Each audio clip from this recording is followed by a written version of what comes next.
Sunan Kalijaga dan Sunan Kudus adalah dua tokoh besar dalam sejarah penyebaran agama Islam di Indonesia. Keduanya memiliki peran penting dalam mengembangkan agama Islam di wilayah Jawa Tengah pada abad ke-15 hingga ke-16. Kedua tokoh ini memiliki perbedaan dalam gaya dakwah dan pandangan keagamaan, namun keduanya juga memiliki persamaan dalam memperjuangkan Islam di Indonesia.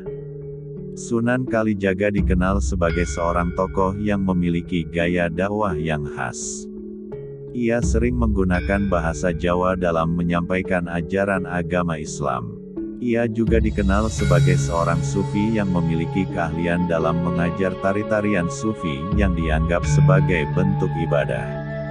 Sunan Kalijaga juga dikenal sebagai salah satu tokoh yang memperjuangkan hak-hak rakyat kecil, dan ia seringkali melawan kebijakan penguasa yang tidak adil.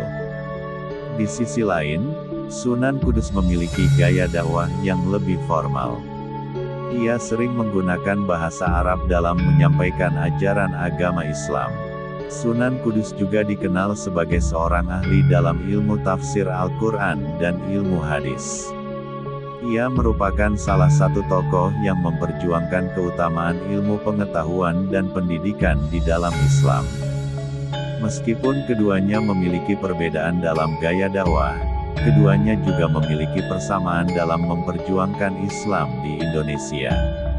Keduanya memiliki tekad yang kuat dalam menyebarkan ajaran agama Islam dan mengajarkan nilai-nilai kebenaran. Keduanya juga memiliki peran penting dalam membuka jalan bagi penyebaran agama Islam ke seluruh Indonesia. Persaingan antara Sunan Kalijaga dan Sunan Kudus terjadi pada saat itu, terutama dalam hal penyebaran agama Islam di wilayah Jawa Tengah. Meskipun keduanya memiliki perbedaan dalam gaya dakwah, namun keduanya tetap saling menghormati dan bekerja sama dalam menyebarkan ajaran agama Islam. Dalam sejarah penyebaran agama Islam di Indonesia, Sunan Kalijaga dan Sunan Kudus dikenal sebagai dua tokoh besar yang memiliki peran penting. Meskipun keduanya memiliki perbedaan dalam gaya dakwah, namun keduanya tetap memiliki persamaan dalam memperjuangkan Islam di Indonesia. Keduanya menjadi teladan bagi kita semua dalam memperjuangkan ajaran agama Islam dan memperjuangkan kebenaran. Perjuangan Sunan Kalijaga dan Sunan Kudus tidak hanya berhenti pada penyebaran agama Islam, namun keduanya juga berperan dalam pengembangan sosial dan budaya di wilayah Jawa Tengah. Sunan Kalijaga terkenal dengan keahliannya dalam seni tari-tarian sufi, yang kemudian diwariskan kepada masyarakat setempat. Seni tari sufi tersebut kemudian menjadi salah satu bentuk budaya yang berkembang di wilayah Jawa Tengah. Di sisi lain, Sunan Kudus juga memperjuangkan pengembangan ilmu pengetahuan dan pendidikan di wilayah Jawa Tengah. Ia membangun banyak sekolah dan pondok pesantren di wilayah tersebut, sehingga masyarakat setempat dapat memperoleh pendidikan yang lebih baik. Selain peran dalam pengembangan sosial dan budaya, Sunan Kalijaga dan Sunan Kudus juga memiliki peran dalam pelestarian lingkungan. Keduanya memperjuangkan keberlanjutan lingkungan di wilayah Jawa Tengah, seperti menjaga kelestarian hutan dan mengembangkan pertanian yang ramah lingkungan. Meskipun keduanya memiliki perbedaan dalam gaya dakwah dan pandangan keagamaan, namun Sunan Kalijaga dan Sunan Kudus tetap memiliki persamaan dalam memperjuangkan kebenaran dan kebaikan. Keduanya menjadi teladan bagi kita semua dalam memperjuangkan agama, sosial, budaya, dan lingkungan yang lebih baik di Indonesia. Kita dapat mengambil hikmah dari perjuangan keduanya dan menerapkannya dalam kehidupan sehari-hari, untuk membangun Indonesia yang lebih baik dan lebih berkeadilan. Misteri persaingan, dikutip dari intisari-online.com, Sunan Kudus dan Sunan Kalijaga adalah dua tokoh penting dalam sejarah penyebaran Islam di Jawa. Mereka adalah bagian dari Wali Songo, 9 wali yang berjasa dalam mengislamkan tanah Jawa pada abad ke-15 dan ke-16. Namun, Sunan Kudus dan Sunan Kalijaga juga memiliki persaingan yang terkait dengan konflik politik dan budaya di Kerajaan Demak, salah satu kerajaan Islam terbesar di Jawa saat itu. Persaingan ini juga berdampak pada perkembangan Islam di Jawa, yang menjadi salah satu contoh dari keberagaman dan keindahan Islam Nusantara.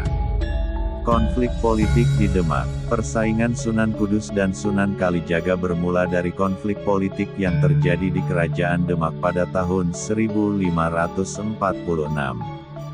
Konflik ini dipicu oleh kematian Sultan Trenggana, penguasa Demak yang juga merupakan ayah dari Sunan Prawata.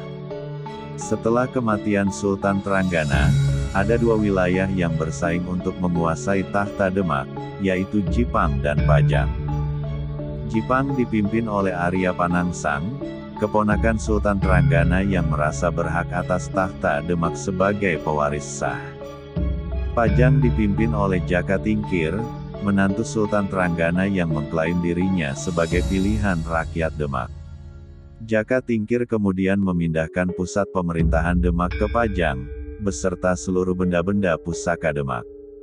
Sunan Prawata sendiri tidak tertarik untuk naik tahta, dan lebih memilih untuk menjadi susuhunan di wilayah Prawata. Hal ini membuat Jaka Tingkir lebih mudah untuk mengambil alih kekuasaan Demak.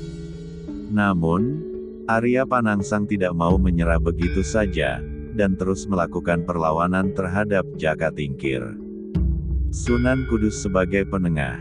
Konflik antara Jipang dan Pajang menimbulkan keresahan di kalangan rakyat. Untuk meredam konflik ini, Sunan Kudus dipercaya menjadi penengah oleh para raja.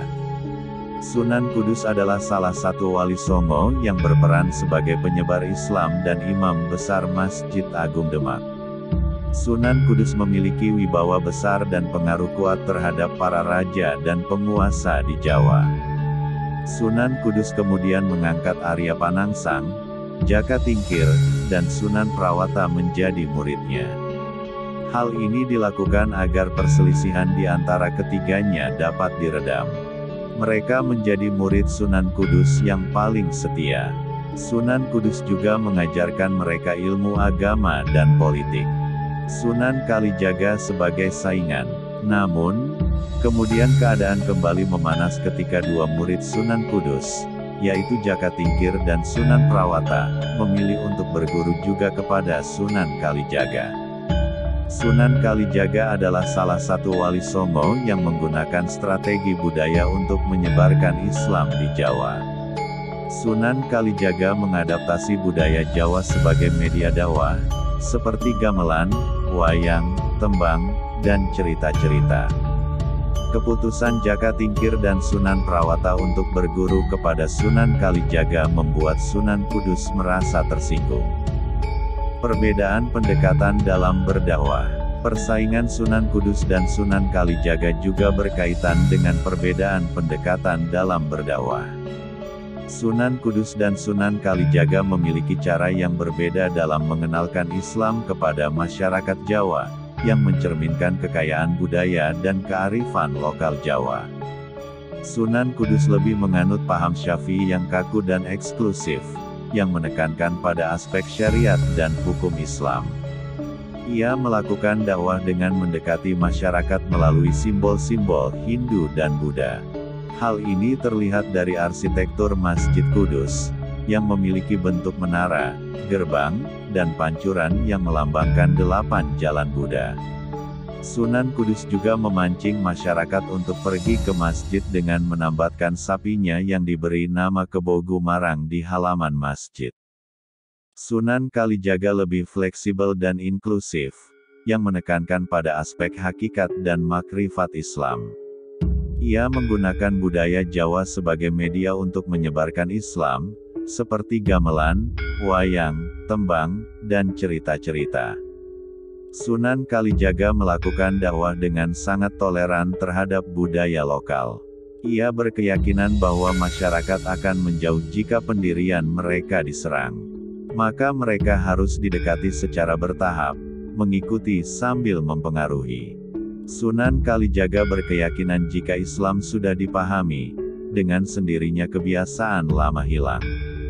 Sunan Kalijaga menggunakan seni ukir, wayang, gamelan, serta seni suara suluk sebagai sarana dakwah. Dialah pencipta baju takwa, perayaan sekatenan, grebek maulud, layang Kalimasada, lakon wayang, Petruk jadi raja. Sunan Kalijaga juga mengajarkan konsep momor, membaur, momong, membimbing, momot, menampung, dalam berdakwah. Dampak bagi Islam di Pulau Jawa. Dampak dari persaingan Sunan Kudus dan Sunan Kalijaga adalah adanya variasi dalam cara beragama dan bermasyarakat di Jawa. Islam di Jawa tidak monolitik, tetapi dinamis dan adaptif. Islam di Jawa juga tidak menghapus budaya Jawa, tetapi menghormati dan mengintegrasikannya. Islam di Jawa juga tidak hanya bersifat formalis, tetapi juga spiritualis. Islam di Jawa menjadi salah satu contoh dari keberagaman dan keindahan Islam di Nusantara. Menurut Nu, akar Islam di Nusantara dapat ditelusuri kembali setidaknya hingga abad ke-16, sebagai hasil dari interaksi, kontekstualisasi, indigenisasi, interpretasi dan vernakularisasi nilai-nilai Islam universal, sesuai dengan realitas sosial budaya Indonesia. Terima kasih, semoga bermanfaat.